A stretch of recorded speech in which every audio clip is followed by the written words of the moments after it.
ए जी का हमनी के शादी के 3 साल हो गए। हाँ और रउआ आजले एगो पंखा तक ना लगवैनी। अरे पगली तू काहे परेशान बाड़ू, तू ही तो हमार जान बाड़ू। पंखा का तहरा खातिर तो कुछ लगा दे। ओके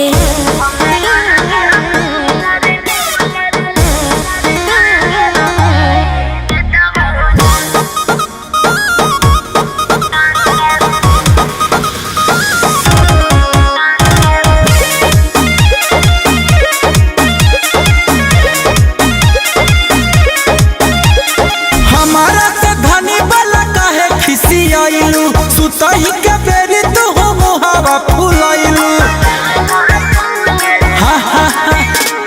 हमारा से धनी वाला काहे खिसियाइलू। सुतही के बेरी तो हो मुहावा फुलाइलू। लागेला तो रमिया बेनिया डोलाई देता हो ना। ए राजा हो हमारा ला कूलर लगा हवाई देता हो ना। ए राजा हो हमारा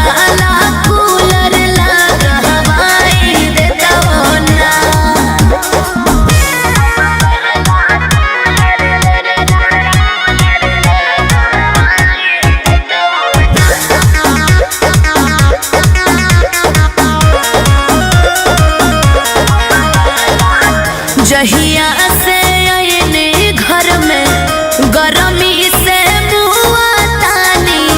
सुझे ना उपाय कवनो साहसत में जिया तानी।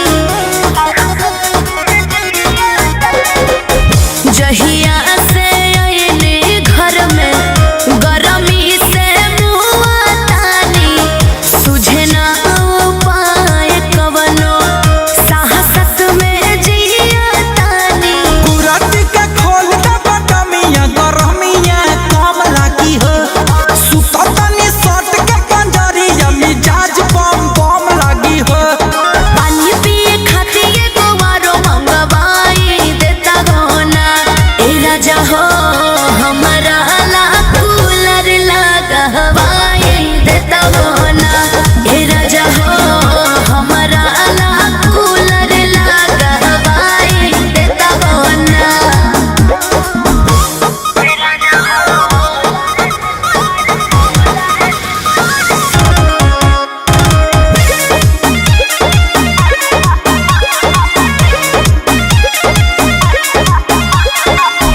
मन नाही करे सैया रहे के घर में हो।